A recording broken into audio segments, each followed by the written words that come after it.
please rise for the Pledge of Allegiance. Allegiance to the flag of the United States of America and to the republic for which it stands, one nation, under God, indivisible, with liberty and justice for all.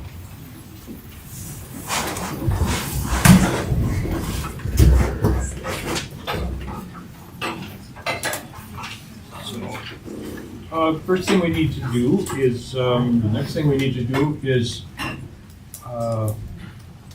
approval of the amended agenda.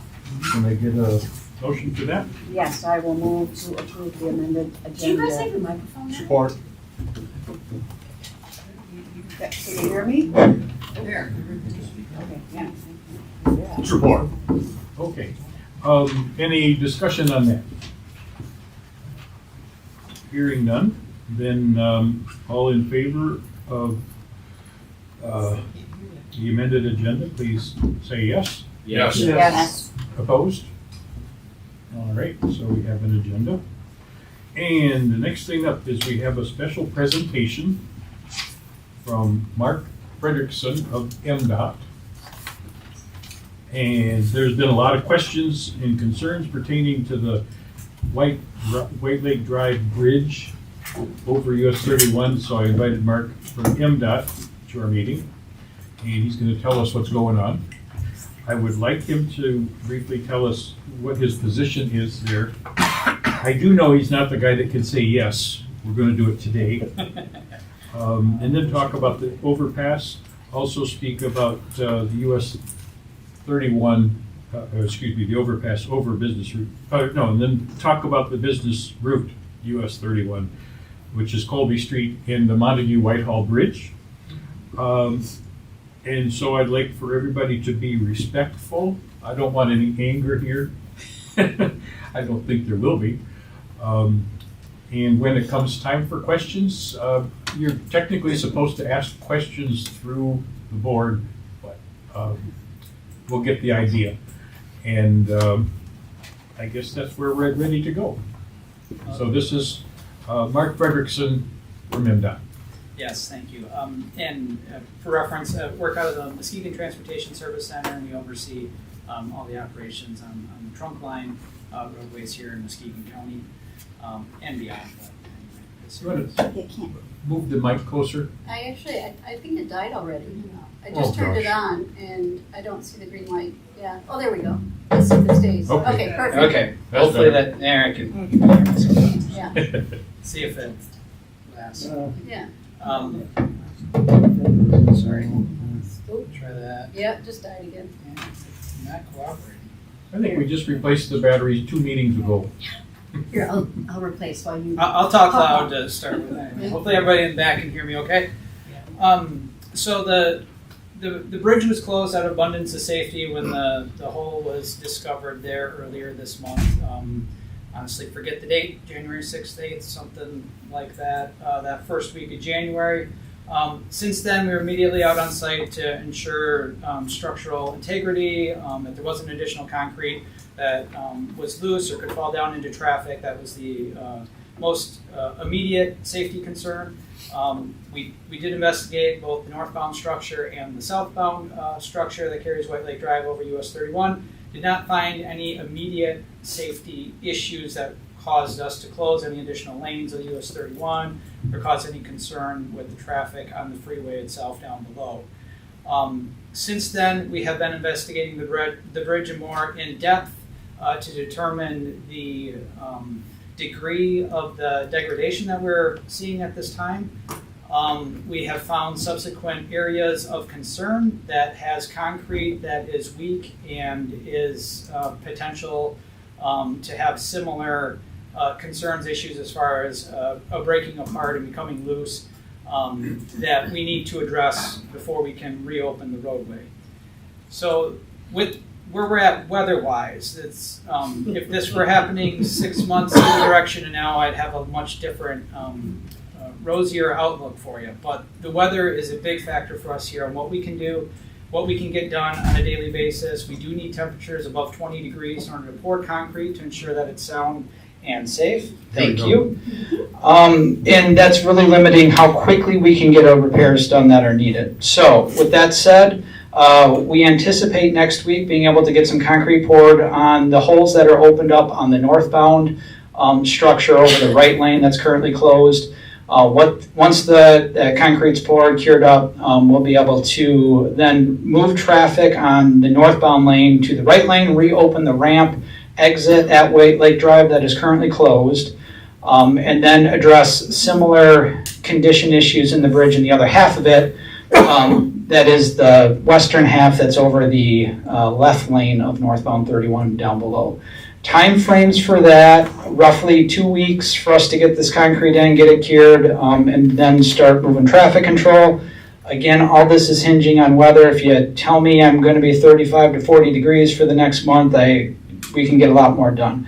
But we do need to, be cognizant of that. It is going to slow down our operations days like today when it's colder. We just can't get the concrete in place and ensure we're getting the quality we need to be able to open the structure back up. So that said, when the northbound bridge is able to get the repairs needed on that side, we will move over to the southbound bridge, do the same sequence over there. We do need to close lanes on southbound 31 down below, very similar to what we're doing on northbound currently. And then that will address the immediate safety concerns for any of the concrete that is in jeopardy of what we would consider the full depth portion of the bridge deck. That is not addressing all the issues up top that are the drivability, potholes, so to speak, the roughness up top. So that is going to need additional attention. That likely will not be able to start until March or April and will take an additional 1 to 2 months. We did send out an updated press release earlier today with that information that at this time we're anticipating the bridge to be closed basically through the month of May, target of Memorial Day. I'm hopeful it'll be before then, but that's our worst case right now that we're planning on. All this work is not unanticipated. MDOT did have and does have a project in 2028, 2 years out, for a full deck replacement, which would be removing all of this concrete, the rebar, that's part of the bridge deck itself sitting on top of the beams that support it, and then the barrier walls. So basically everything you see when you're driving across the bridge would be removed as part of that project. Everything on the underside of the bridge will be left in place, will remain. We will rehabilitate that and reuse it for the new deck, bridge deck that would be put in place, and that's for both structures.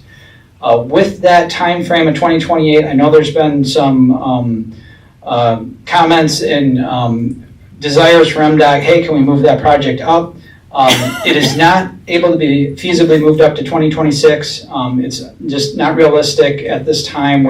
We have not started the design of that project, and just where we would get to for construction. It wouldn't make sense for us, in other words, keep the bridge closed and just roll into that work. We don't have the funding for it in this year, and we don't have plans ready to go or a contractor on board or any of those type of things that would need to take place.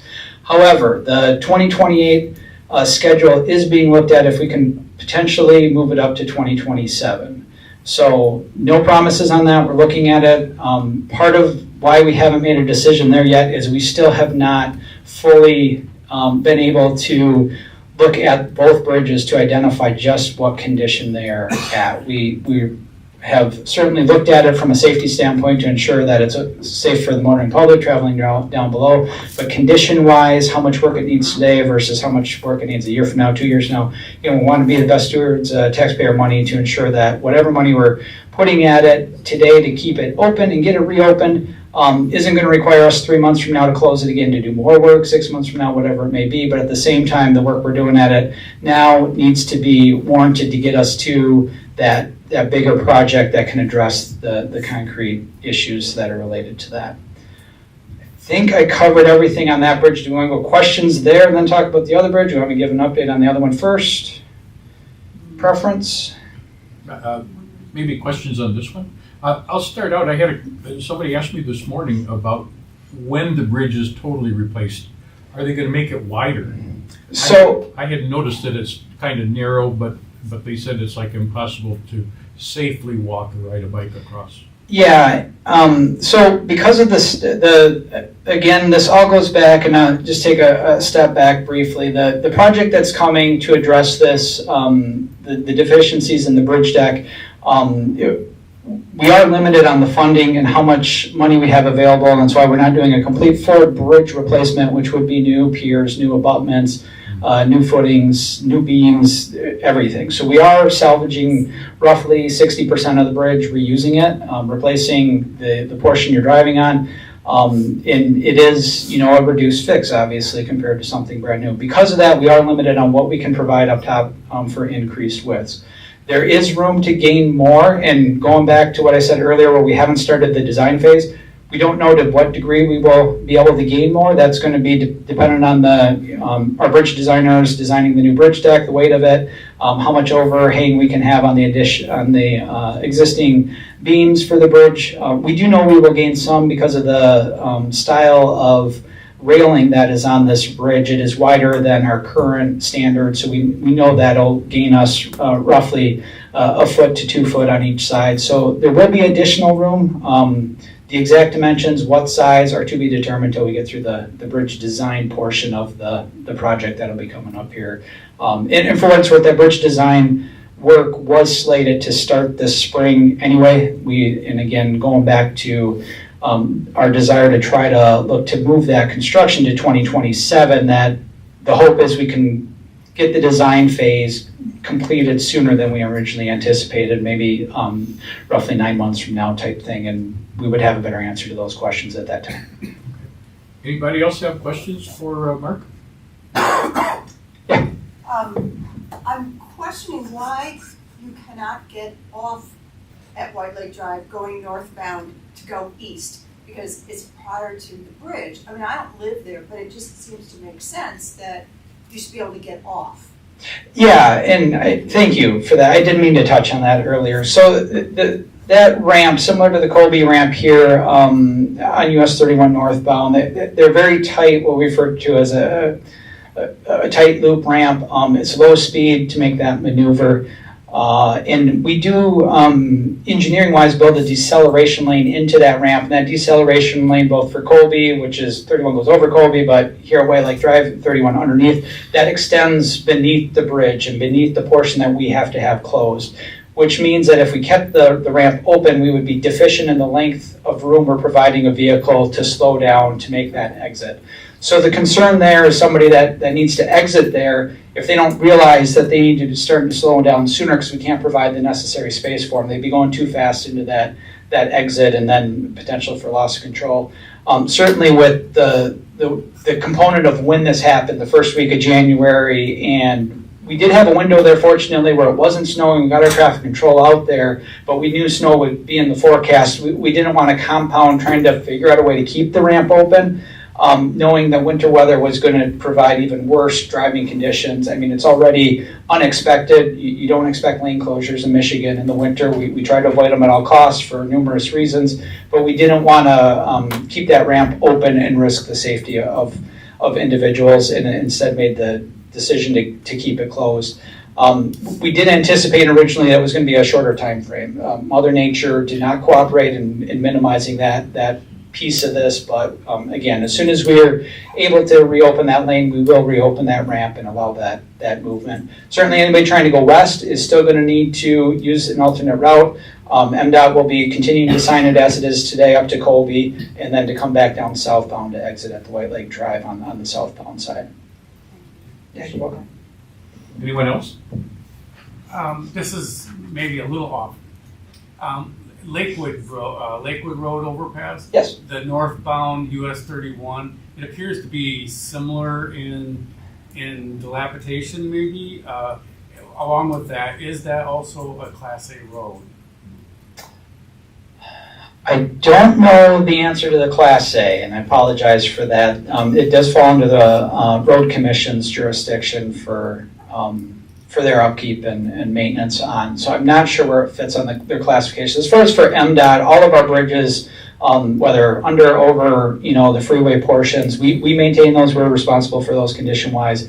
We certainly work with our partners to help maintain them, keep them in good order, and let us know when there's deficiencies.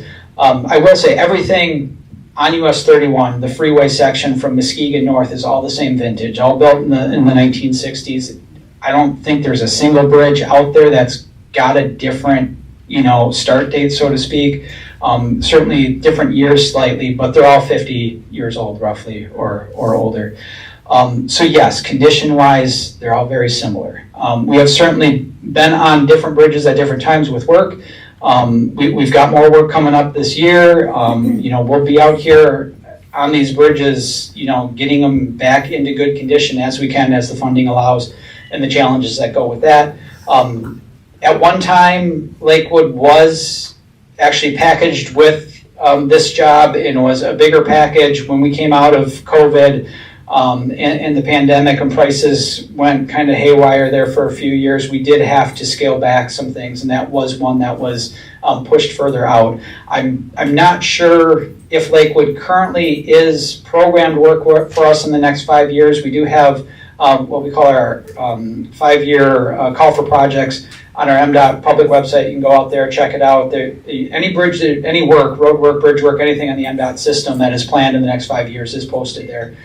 So I know if it is out there, it's there, and if it's not, it will be coming soon. We do a call for projects every season, just starting it right now for that next year for what road work to plan, what bridge work, and of course it's fluid. Again, like I just stated earlier, we're trying to move White Lake Drive up a year, so that's, again, something usually has to give for that to happen. Something moves forward, something moves out type thing, that balancing game. So we'll be looking to do that again. But yes, to answer your question, sorry, long-winded, but it is same vintage, some of the same characteristics, some of the same issues there as White Lake Drive. I will say White Lake Drive, because of where it is, it does serve the industrial park. It does see heavier loads, heavier movements. That does tend to speed up the degradation. Some of the issues we're seeing for why the concrete is in as poor shape as it is on this bridge does have to do with some of the additional loads, additional wear and tear that's put on it because of what it serves. So that does play a role in why that one is in worse shape, why we had to close it now versus some of the other ones that maybe would have been built at the same time and have all the same, again, same concrete, same rebar, same kind of components to them, because they're all very similar in that regard. I guess my only concern would be that being a Class A road, now you're detouring all of the heavy trucks across it. It may make that fail even faster.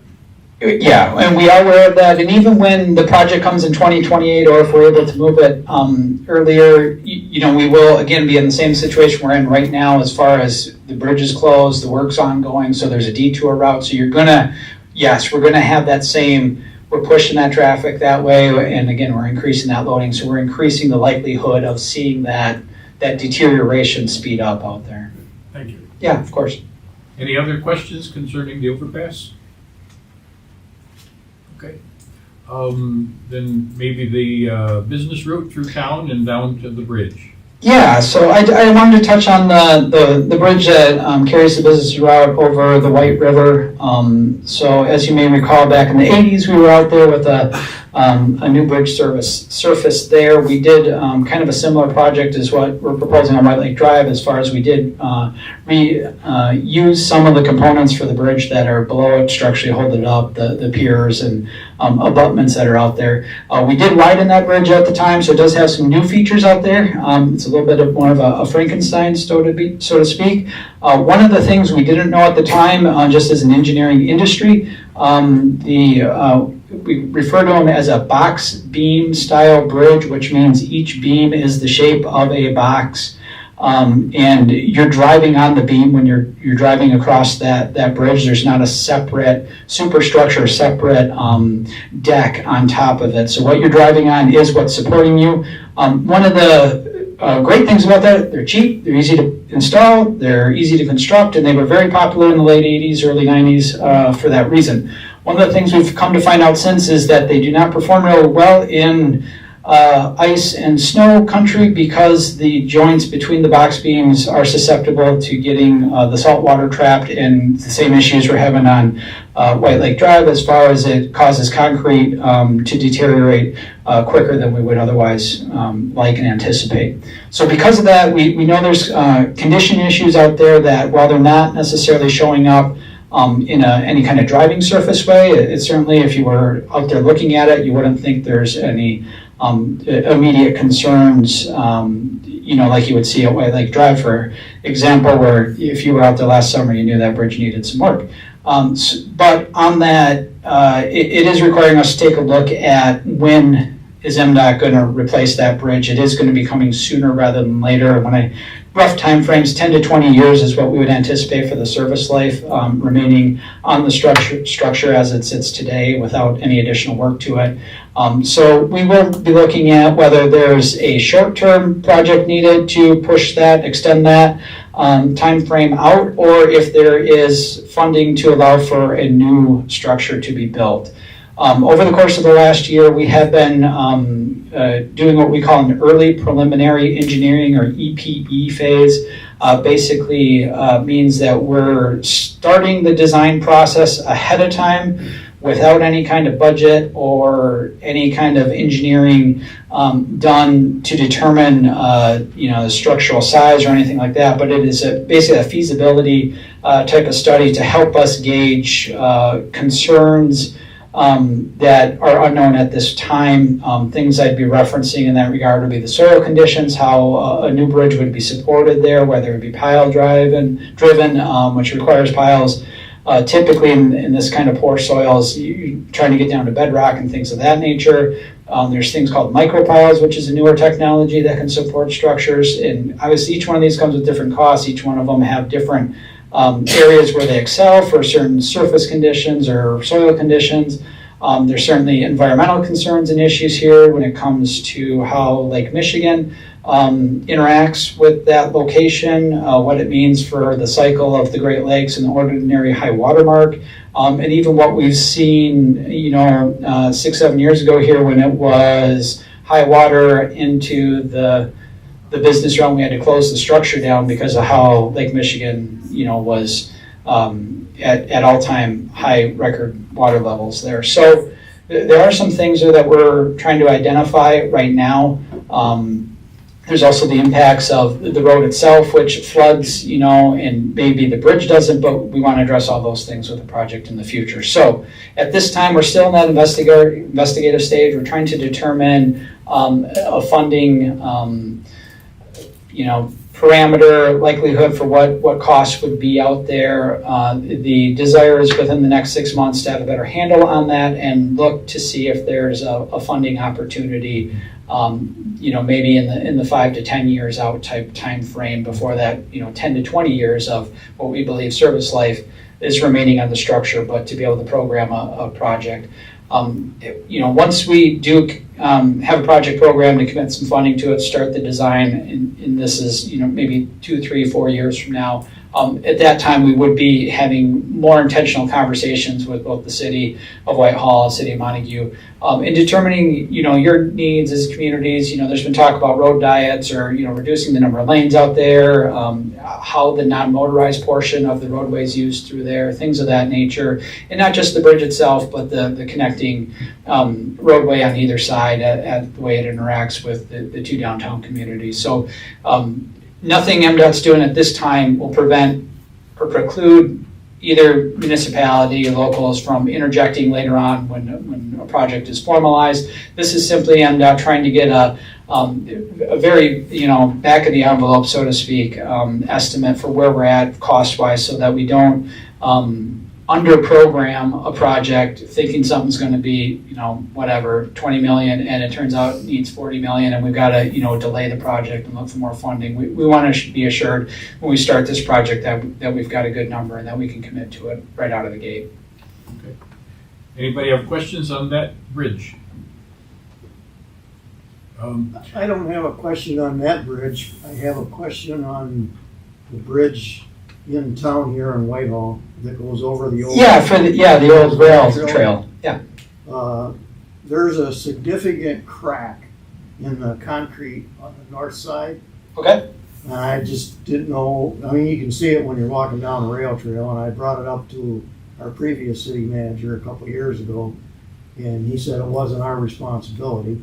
Yeah, I just didn't know if anybody was maybe measuring it to see if it was getting worse, or Yeah, in general, at a minimum, every bridge in the state has to be inspected every 2 years, so at a minimum, it is getting looked at for that. We do have certain characteristics of bridges that we look at either annually or even every 6 months, depending on just how they fall within different safety parameters. So at a minimum, that one was looked at sometime in the last 2 years. I don't have details. I can certainly look for it and review and make sure that that was noticed and someone is keeping an eye on it. But we certainly take that back and make sure it's being followed up and looked at. Certainly, we did have the project there roughly 7-8 years ago. Does that sound about right? I think is about the time frame we were out there last time with the project. So my assumption is anything out there is more superficial in nature. I'm kind of thinking of but- it might just be like a mud over the outside of it. And that is a common, I'm getting to engineering, but spalling where the concrete breaks away and comes off the surface of a structure is quite common, especially in our weather conditions. You get any bit of water behind there, it freezes, that cracks and causes that surface delamination. So that would not be uncommon, and then we would put a maintenance patch over the top that might look a little different, but it's certainly gonna forever cause more concern, and if there's a crack, it's gonna continue to be exposed to the elements and continue to wear. So I guess it's something superficial, but we certainly ensure that it's looked at and reviewed. Thank you. Anyone else? If not, then I would ask a question concerning Colby Street and getting school kids across Colby Street safely. I don't know at which intersection we should plan for something. I don't know which one the kids use most often, but maybe CJ would have some input on that. I don't know, but it seems like we should. I keep hearing people that are afraid for the kids. Yeah, and on that, so two things, just a quick step back at entire county level, your planning partners that are in our Metropolitan Planning Organization, MPO, West Michigan, Shoreline Regional, I'm going to forget the last part of the acronym. But anyway, that group is in the process of working on a public website to help collect data for where users may not feel safe, things like close calls where, hey, I almost got hit doing this activity, whatever it may be. Certainly on our side, MDOT, we collect and work with our partners in law enforcement for any crash, history out there. So we have that kind of data, but we don't have that kind of what folks are feeling, what folks are seeing, the living component of the community. So there is that coming. I just want to put a plug for that. You'll be seeing some outreach on that. Look for it. It is crowdsourcing. We need folks to be paying attention to this stuff and help provide those kind of comments and input, because it will help drive the decision-making process and where funding and other things may be spent on things of that nature. So just in a general, as a community, if you can put a plug when that comes live and help interact with that, that's a great thing, great resource for you. Specifically to this area in school kids crossing there, we're happy to sit down and have a good conversation, discussion with that. I'd say more of a kind of a one-on-one with the leadership here in the community or folks at the school or wherever you see the need for folks on the locals end that would want to participate in something like that. MDOT itself does certainly are responsible to ensure the intersections are safe, ensure crosswalks are meeting our standards. We have different degrees to which we sign and use paint markings on our roadways to enhance them. It's one of those, if we enhance an area because we're like, hey, we want to ensure this is really safe, so we're going to use that fancier treatment. We just want to ensure that we don't use the fancy treatment everywhere, because then the fancy treatment doesn't mean anything, because it just looks like every other spot. So there is a process we go through to help identify those. It certainly does help if we got the community involvement to help us kind of understand what you're seeing the needs. If there's folks that just aren't crossing because of X, Y, Z, and it's a build it, they will come type of thing, then great. We want to be part of that conversation. Let's build it. Let's get to that. I can't guarantee that MDOT's always got the funding for all those things. There are partnerships. There are maybe an ask there for the locals to help participate in something depending on what the ask is or what the direction may be. But we're willing willing to listen, discuss, have a good conversation on it.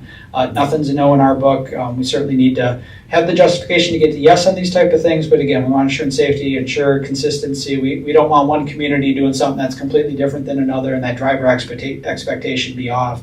You don't want something to look one way in Montague and something else to look over here, and the drivers then don't know, why should I treat it this way here and not that way there, or whatever the case may be. So again, happy to have a conversation with you on that in more detail. I certainly do want to ensure that our communities are, walkable, livable, and obviously school safety is a higher priority for that, and ensuring nobody wants to have that front page article, trust me, so we all get it. One question.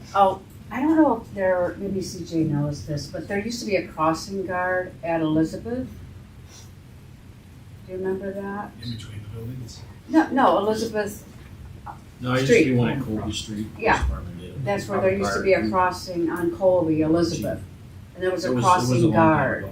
Yeah, way before It me. was a long time Okay, ago. that, okay, I had that, retired in well, I- 98, because when I came on full-time in 98. okay, so I'm sorry, guess the school I went to, That was the so. Bart and Smitty era. But I do think having the crossing guards and, of course, then that leads to my other question. Would you ever consider doing some type of a speed study to see if we could push back our speeds to the city limits? I think that's part of the problem, that people don't want to cross from the other side, the south side of Colby, because the traffic is so fast, and I wouldn't feel comfortable walking kids over there, because you've got traffic coming from each side, and particularly coming down from, they think, they don't realize we're in a downtown and that we're in a residential area, and it's even tricky getting out of some of the parking lots. So would you ever consider looking at, I think is it 50, where is it 50? Top of the hill, basically. Top of the hill? So when you hit city limits, it turns to 40, Okay. and it doesn't turn 30 until you get to, Right by Franklin. Cavell. Koval? Yeah. And then it doesn't do 25 until you're downtown. Yeah, but it'd be great if we could slow folks down earlier. Don't disagree with that. I back up just for a second on the crossing guard comment. Just so you're aware, we do allow that. That is something other communities do have, and they do work well. I haven't heard the full details on this one, but we did have an incident this past fall in Hesperia on M120 where it was a crossing guard school, and there was a student that was struck by a vehicle that blew past the crossing guard that was standing there with the stop paddle. Fortunately, it didn't sound like serious injuries, my understanding, but anyway, just with all this stuff, there is a false sense of security and a false sense. You still need the drivers to do what they're supposed to do and pay attention. And there's a lot of, in our world of traffic and safety engineering, there's still too many folks we see heads buried in cell phones, preoccupied by other things, whatever it may be. Just because someone's there doesn't mean something can't happen, and we still need to have the due diligence and everything else. But I don't disagree. It adds another layer. You've got an adult out there to help with that decision making for the kids, and when it's safe to cross, can provide that additional resource for getting traffic to obey. Hey, no, they're in the crosswalk legally. You have to stop for them. That is the state law out there. So it can enhance those type of things. So just wanted to put I'd a rather plug have in. a stoplight, actually, because that would be a good way to let people cross in between our stoplight and all the way down into the township. And the safest crossings are stoplights and stop signals. And it just goes back to, we've got to put those in the right location, or they create their own crashes and their own other issues for drivers. So I could talk traffic and safety for a long time about those type of things and how it interacts with the community. But in general, there's go back to what I said before with pavement markings and other things for pedestrian crossings. There are tools in our toolbox. There are things we can do. And a signalized intersection is near the top of the list type thing because of expense and other things, just for what it takes to get them in place. But there are other things You've probably seen other communities that have push button actuation for a flashing sign that says there's a pedestrian crossing here at this location. Things like that that are being more utilized and prevalent, and they do have, again, because they only flash when there's a pedestrian there, it's got a better compliance piece to it than just a static sign that doesn't have, just a regular flashing beacon that flashes 24/7 isn't the same as a beacon that only flashes when there's actually pedestrian there and that kind of thing. So anyway, there's intelligence side of this that does help, that can, not tell full signalization, but it is a form of that, of giving the driver that, hey, there's a pedestrian here, pay attention. So there's things like that we can But if you look at, we have one at our downtown, and then we don't have one until all the way down to the commercial district and we have businesses. people who, bike down from our apartments or walk up and down. We've got kids on bikes, and there's no place to cross safely between those two long distances. And those are residential neighborhoods, and there's businesses, so can you put us on the list for a light? I've got a lot of lists for lights, unfortunately. Put us on there. My length of needs is very lengthy, and I certainly, there's always things I'd love to say yes, and I could fly in tomorrow with money and a project and do something. But there's still the engineering side of, if you put a signal in that's not meeting warrants for the traffic component, and it's just there for pedestrians, it's going to create other, it's going to have a domino, butterfly effect, whatever you want to call it, and it's going to change driver behavior. If they feel like they're stopping and they shouldn't be stopping because there's no traffic coming out from the side streets or whatever it may be, you're more likely to get people running red lights, more likely to get rear end crashes, you're more likely to get some of the severe injuries that we really try to avoid on our roadway with T-bone intersections, head-ons, pedestrians that light says walk, so I can walk, but the other guy's like, there's nobody here, I'm just blown through this light, and bad things. So again, there's the unintended consequences piece, and there's a ton of traffic engineering side of this that goes way in depth on these things. There certainly are other ways the community, going back to where you started earlier with the speed limit out there, the speed component. That is one thing that MDOT does have to base state law on our system for how speed limits are set. That is based on the 85th percentile, which means 85% of the motoring traffic are traveling at that speed or higher. Speed limit is set based on that.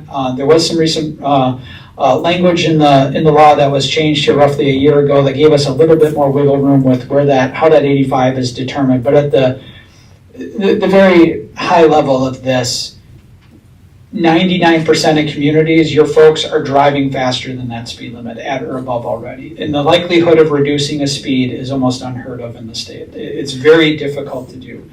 That said, there are things we can do engineering-wise that help control the speed versus just a sign that says what the speed is. Those type of things are more the walkability, how the community is built. Certainly MDOT has a role in that, in how our streets are designed and how the highway interacts with your local street grid. But there is a component there on the local side that can enhance some of that. So, when you start talking, that downtown feel, the reason why your immediate downtown has a 30-mile-an-hour speed limit is because those storefronts are out close to the road, because there's on-street parking. Those other characteristics of the roadway are different there than they are, where it's 40 mile an hour, 50 mile an hour, where it's parking lots, in front of the business and things are open, and so the speeds go up. So all these things as a driver, you're interacting every day in these communities and driving down the roads, and the more we build the street the way we want it for the livability side, and that again comes from the community side as much as anything, but if you want the speeds reduced, then that means smaller footprints. It means pulling some of that stuff in, the streetscape, trees, benches, whatever it may be. But if you build the street that way, I can guarantee you the drivers are going to drive it at a reduced speed.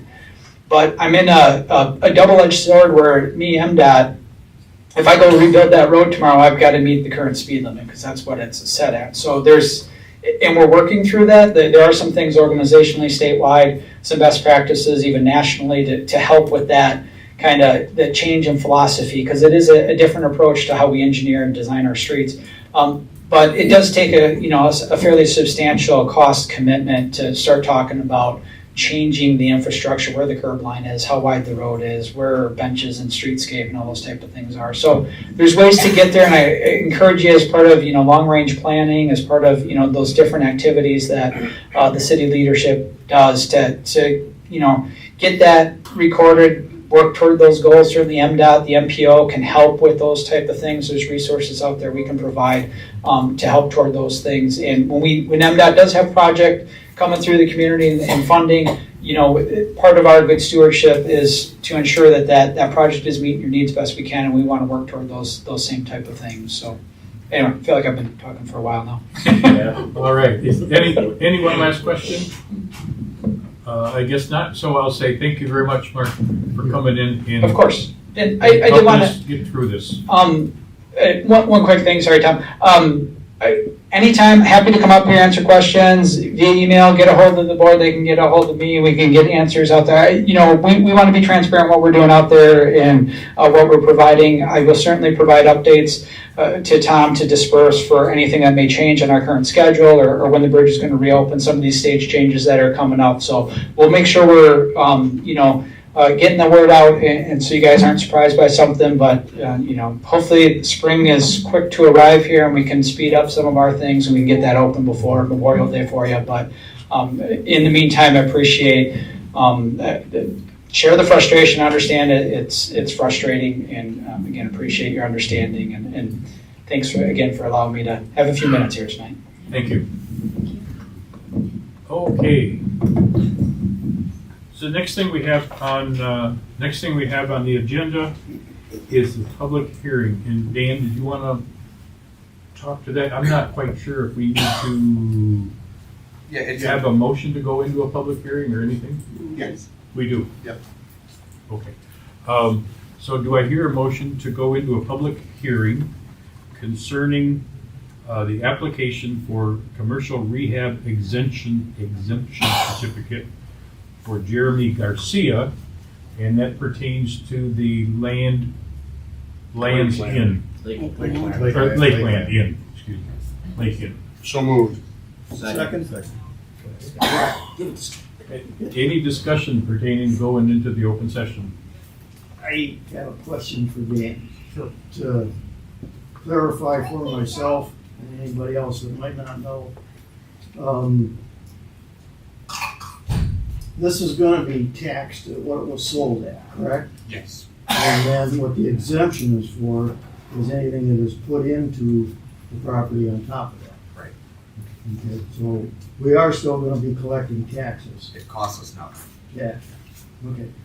That was my big question. And I wasn't sure and I wanted to make sure. It will still be taxed at the current value. And did you want to explain something or pertaining to that for the people that are here that? I think we need to add on the motion. Yeah, we should Oh, have done this I'm one sorry. first. All in favor of the open session, please say yes. Yes. Yes. Opposed? Okay, we're in the session now then. Jeremy's actually here. Oh, good. We're talking about you. And the boys. We brought the kids from all support. Yeah. He's playing single dad this next, so that's why our guys are here. But he bought the Lakeland Inn and talked to me beforehand, asking about incentives to invest in the community. And since the board created a commercial rehab district in 2024, it was already available, but this is one of the processes we have to have a public hearing and authorize the certificate, and even then it's going to go to the state and they issue the certificate of tax exemption for the assessor. So this is more procedural, but it also gives a chance to look at the program and verify it's something. And I guess it doesn't say it per se, but I think this is an opportunity for the public to talk about it and ask a question. Is that correct? Yes, Mayor. Public hearing, yeah, we're open for public hearing. Is it possible for Jeremy to talk about the project? Jeremy, would you like to say anything? Put you on the spot. No, that's fine. You can just yell. You're welcome to come in. They're loud. So. Yeah, we know, man. No, I just want to thank everyone for the opportunity. We plan on making it a very unique accommodation here. So we see this business model be carried out on the east part and the west part of the country. So we plan on converting this into really targeting as a couple's getaway. So we'll be adding a hot tub garden. There'll be a game room with a shuffleboard. We're looking at adding a Super Nintendo for to appeal to Gen X and millennials. That's our target audience in this. We'll redo every room. We'll be adding a pickleball court, bocce ball court, looking to make it as a high-end place for people to visit. So all around, I think it's great for the community. Right. So we want to invest. I take it there's no questions from, oh, go ahead. Do you want me to come up to the mic? Yes, please. Hi, my name is Kathy Russell, and as a former accommodations owner, I applaud Jeremy for coming forward and fixing a property that has had its challenges. I've not seen drawings, but is the structure going to change in elevation? Will there be a second floor? I don't. So the only change to the building is that we'll be making one unit ADU accessible, or ADA accessible. ADA accessible, okay, excellent.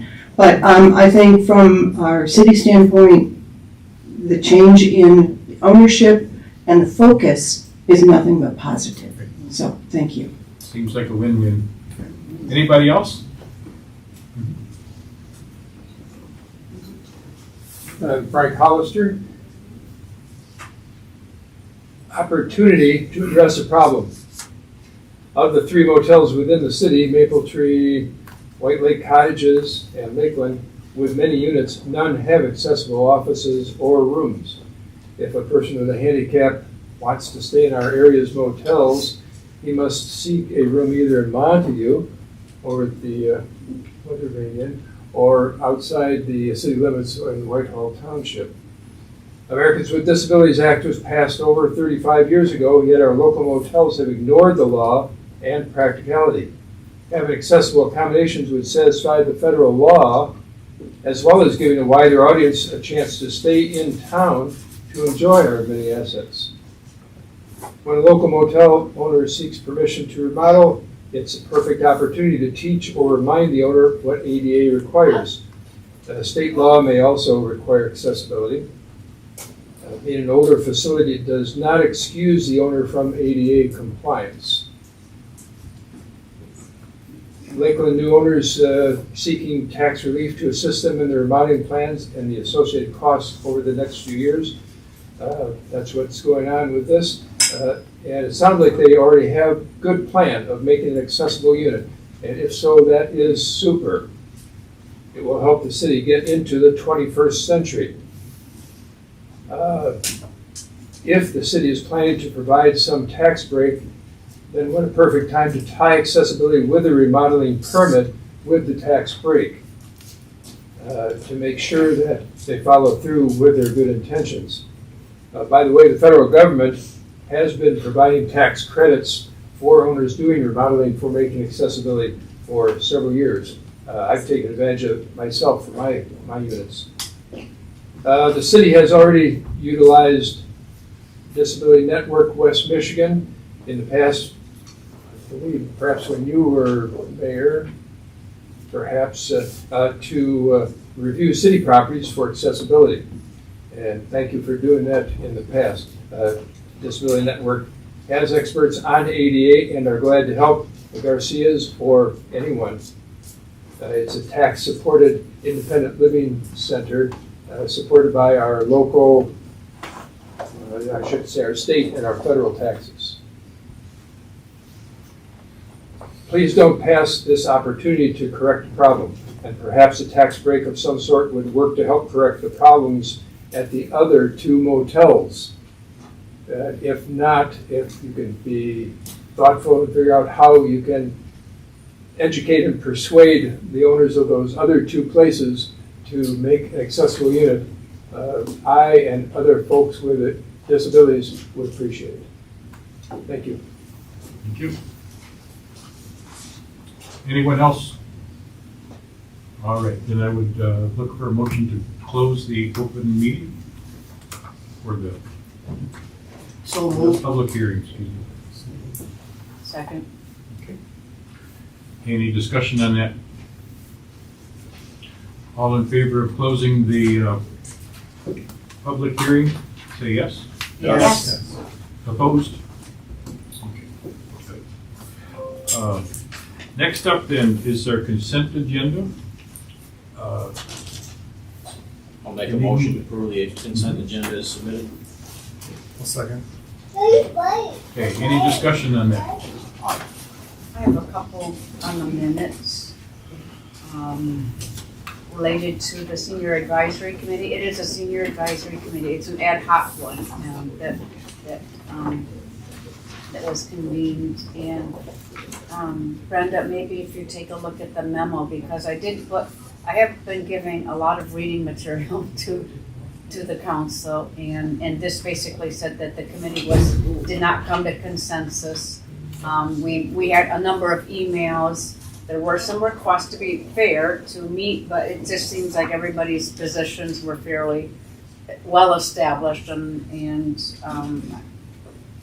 honestly, I had a lot of extra work responsibilities last fall, and so I did not convene a meeting. I just felt like everybody was pretty firm on where they were at, and so what I had suggested is and keep in mind that it wasn't until late March that we confirmed the last allocation, which was $9,000 to the Viking Athletic Center, $1,000 to the city to better publicize what we do have, because people said that in a survey that they didn't know things that we had. $2,445 to A12 for Meals on Wheels and transportation to start bringing services from the bottom part of the county up here, and $4,800 to the senior center, and with them to give some more programming and to do 2 dinners for our seniors. And so they probably got their money in April, and so that was one of the suggestions I made to the committee is, hey, we haven't quite gotten through that time period. Do we want to but we got new funds in October, the same amount. And there was a lot of discussion on email, and I tried to pull out people's views, and basically I saw 3 paths forward. One, the main concerns related to use of the VAC. That's what popped up when people commented on the emails, and we could go ahead with the allocations as they are now, and then have a discussion with Whitehall Schools about the questions that people have, which we were going to have last year, but then with the transition of city managers, that didn't happen. Have the discussion first, in case you think there's changes that need to be made, and then just totally redo the allocations. But I also mentioned that I would not be convening the committee this year. I have a big book to finish and a bunch of extra work projects at my work. So I don't have the time for that, and I apologize. Now, the committee can be convened by another council member, a committee member, or I let them know that they're always welcome to come and offer their views to council. So basically, those are the options that were in the memo, and I do think we need to vote soon. We got the last allocation in October. So, can you hear Kathy? Yes. Are you sure? Yes. Okay. I just noticed you're looking. It's okay. Okay. So sorry. Always this to me if you can't hear me. So anyway, that's where we're at with that. I think it would be wise to move forward. Pick one of the options. Scott, as a member of the committee, did you want to add to this? I don't have anything to add. Where do you want to weigh in on the options? It's like you said, from all the emails, I mean, nobody's in consensus on what to do, so I guess we're just gonna, and we don't actually have a committee to refer anything to us anymore, so I guess it's just up to us to decide as a council whether we're gonna, at least this year, go with what we went with last year and, try to improve upon it or whatever, but, Yeah, I usually wrangle groups into consensus. This was, everybody just had a lot of different views on it. One of the things I could offer, sorry, Roger, that I'm is I could ask the committee one more time to be very specific, because the major questions were related to the Viking athletic. Be very specific with those questions so that when we do sit down and meet, we have them all laid out very clearly so that they can be addressed. Roger. Just a comment, Tanya. I think that when the comment about no consensus was amongst us here. So she wasn't commenting about the advisory committee, but amongst us, we had three different thoughts on what we were doing at least, and we never did tell staff what that should be. And I believe we could just take this up in old business and bring it to a vote in old business. Isn't it part of the budget?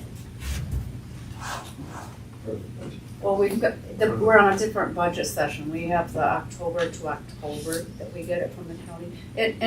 And maybe that was, we were not in consensus, but also my memo said that the committee did not have consensus. That's what I meant about the not being in consensus. Yeah, and that it seemed like you were all just kind of not sure what to do, but those are the options. We go forward, we talk with, CJ and his folks, we wait and talk with CJ and then do it. On the other hand, I have to admit, I'm in favor of getting the money out. We got it in October. I'd like to allocate it myself.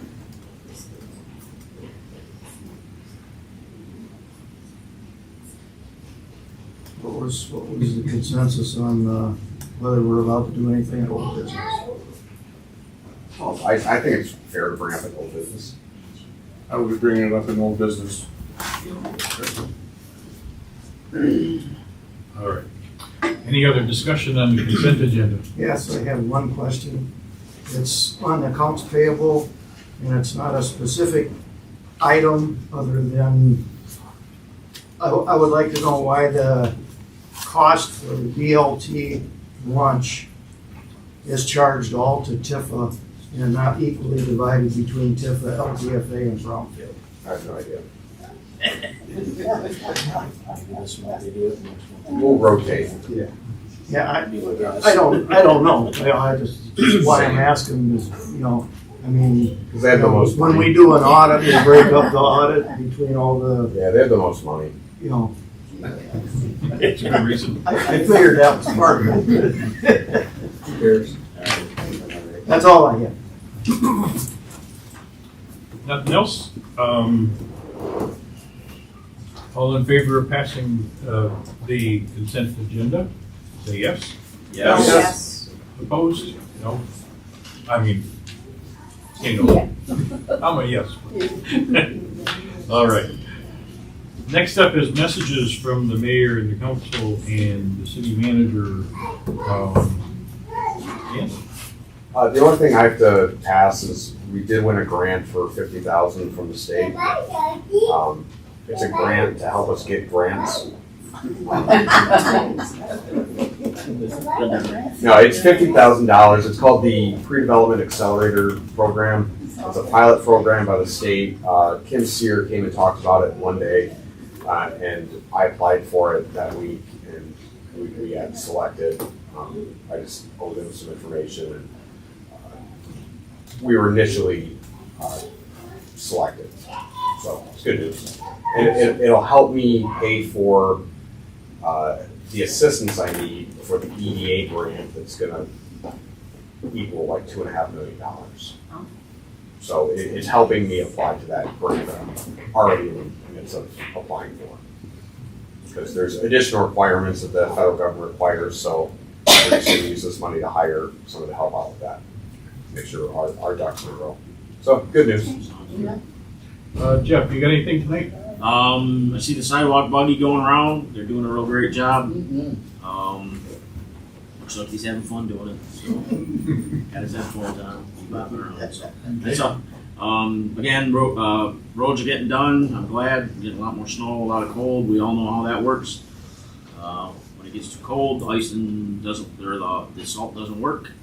And we're in that stage right now. So hopefully it'll warm up enough where that stuff will work. So that's all I got. Scott? Yeah, off of that note, the only good thing about the weather is all the potholes are filled in with ice right now, so we don't know where they're at. Very nice. So it's fairly level. Other than that, that's all I have. How about you? The same thing I say about the DPW each time now. It's terrible. If any of us, well, I have also worked swing shift. It's got to be like that. You have no idea when you're awake and when you're not awake. Driving a truck around at speeds, taking care of that. It takes a lot of work and a lot of effort to keep the city open and running. And they're doing a good job. Debbie? I will ditto all of that, and just say thanks to the DPW. I think everything is going as well as it can be at this point. We don't, knocking on wood, do we have any broken equipment? Knocking on wood. We have all kinds of broken equipment. For snow removal. I don't want to Yes? jinx anything. So Okay, never mind. I It's all broke, but we're still using it. Yeah, making it work. No, we have a $600 plow repair this month, but that's it. All right. How about you, Roger? I would like to be excused for the meetings on the 10th and 24th of February. I am leaving tomorrow morning for a sunnier location.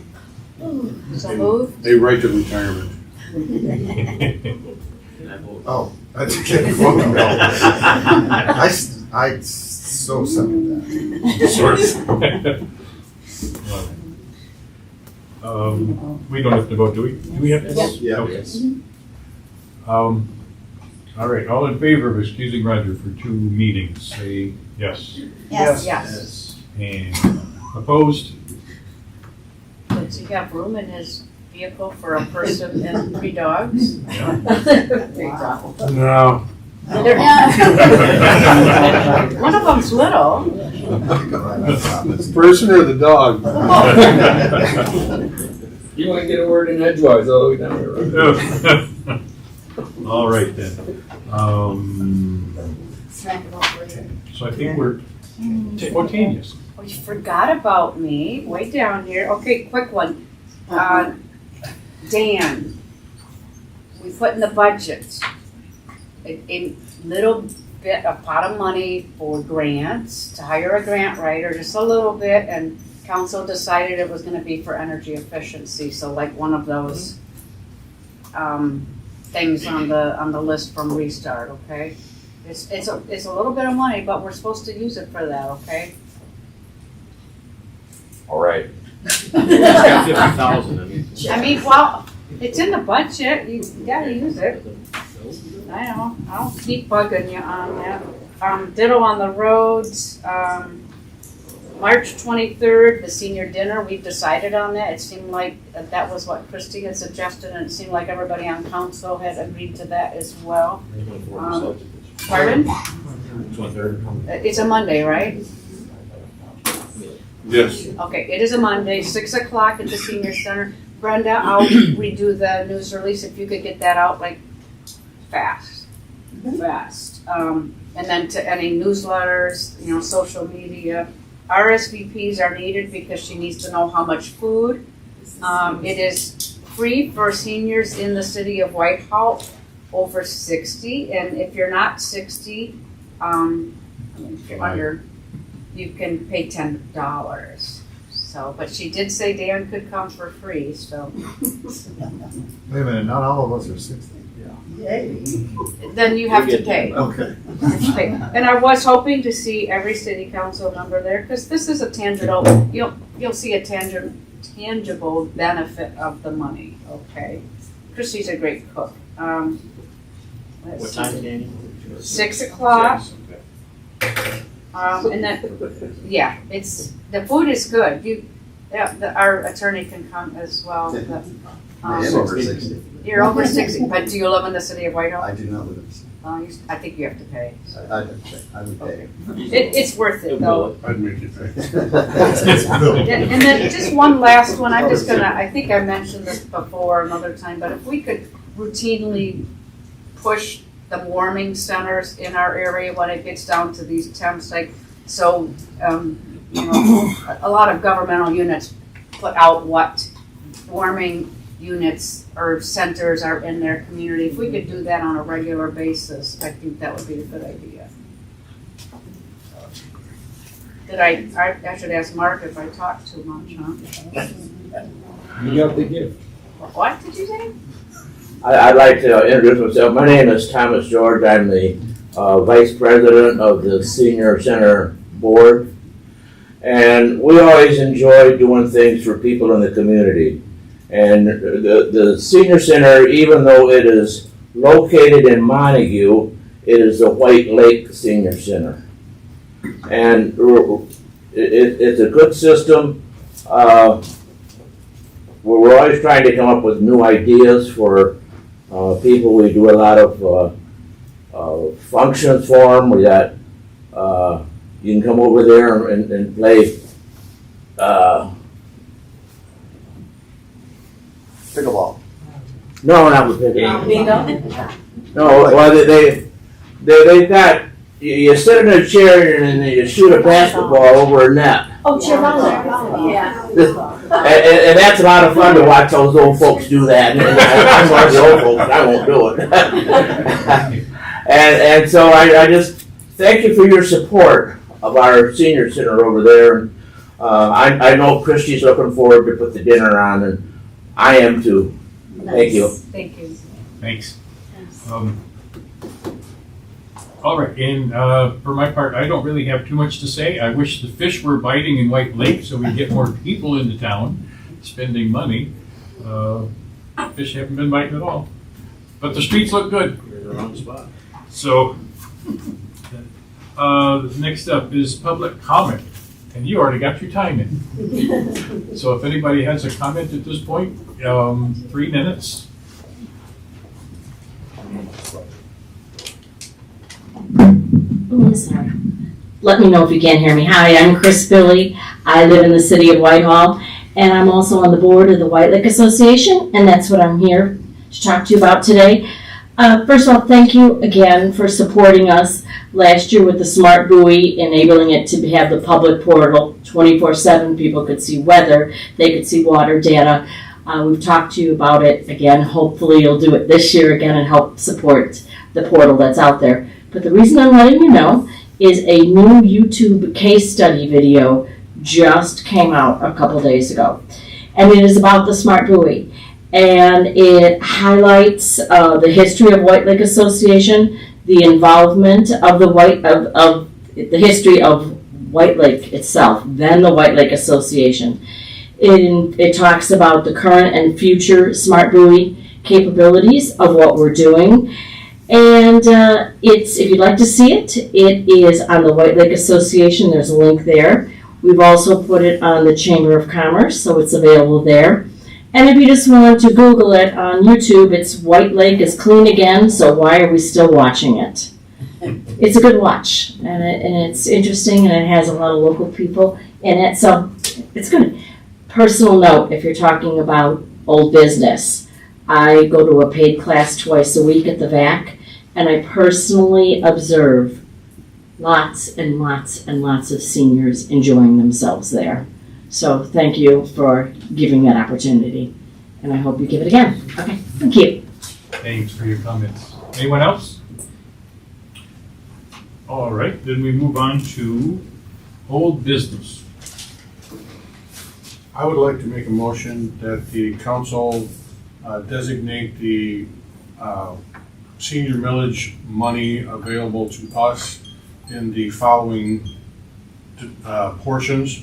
$9,000 to the White Lake or Whitehall Public Schools for the VAC use, $3,445 to Agewell Services, and $4,800 to the White Lake Senior Center. I'll support. What did you have for the senior center? 4,800, 4,800. that was last time, right? Yeah, that was, and then for, Agewell, 3,445. So oh, it's, that's basically two. what you did was took the Oh. 1,000 we were gonna give the city and gave it to Agewell. Exactly. And everything else is the same. I know, I found my access, and I will, while I'm in Florida, I will be building the website that or webpage that Tanya would like. Oh, you're volunteering your time. Yes. While his Okay. feet are in the warm sand. Sorry, are you gonna let me review it and critique? Absolutely. Okay, then I can go for that. Second. So you made a motion, nobody seconded, right? Yep, That's that's no correct. second. Oh, you did? Oh, Oh, it's sorry. okay. I didn't don't- hear you. You know, it's all right. Double Aye. second. Any other discussion? All right. Can I ask a question? Did you need to add that we would have a discussion about some of the questions that came up, or are you just gonna leave it clean like that is what? This motion is just about this. Okay, Well, how we proceed from here is not anything we need to really even direct. We can Okay. just move forward. okay, sure. And I imagine this has to be a roll call, is that correct, Brenda? Yeah, for the money portion, correct. So, ready for it? Any other discussion, or we're going for it, okay. Squires, Yes. Hillebrand, Yes. Mahan, Yes. Brown, Yes, Holmstrom, Yes. Kavala, Yes. and Zemer. Yes, thanks. Mhm. So the motion passes. New business is next. And first up is the sports and shorts request. Need a motion to officially approve the allocation of $4,500 from this current fiscal year budget to go to the sports and shorts program, which is for kids of various school ages. Need a motion for that. I'll make that motion. Then I'll support it. Discussion? Yeah, I got one question. Is anybody else involved in this, or just the city of Whitehall? Is Montague involved? Because we're taking students from across the river too, right? No, this Or is some- just Whitehall for students? Whitehall students. Just But Whitehall they do have this, they offer the same thing to other White Lake communities. Okay. But At different times? Yeah. Okay. Okay, yeah, I was just curious whether this was our event included them around Fruitland, Whitehall. Separate programming. Separate program. Cool. Works for me. Thank you. Any other discussion? Okay, roll call. Brown, Yes. Squires, Yes. Kavala, Yes. Holmstrom, Yes. Mahan, Yes. Hillebrand, Yes. and Zemer. Yes. Next up is Resolution 2606, and that's for the MACC Playhouse Grant. It's for applying for a grant. And that's the Michigan Arts and Culture Council. I will move resolution 2606, the MACC Playhouse Grant. Request of the council. Second. Go ahead. I'll second. Discussion? It'll be committing some of our money, so that should be a roll call vote. If we get the agreement. Kavala, Yes. Mahan, Yes. Brown, Yes. Holmstrom, Yes. Squires, Yes. Hillebrand, Yes. Zemer. Yes. The last item is Resolution 2607, the Commercial Rehabilitation Exemption Certificate Application. This is, I'll move resolution 2607, the commercial rehabilitation exemption certificate application for Lakeland. One second. I have a question. Do we, so, so there is an ADA, unit, right? There's not right now, but there That's is in the plans. In the plan. In the Yes. plans, Yeah. okay. Like, Frank mentioned, do we wanna make that part of our motion? You already said it was, yeah, it's you already already said it there. was part of his plan. Oh, okay, I meant part of the motion. Just because plans change, not that I expect that they do, but I do want to be supportive of folks in that community.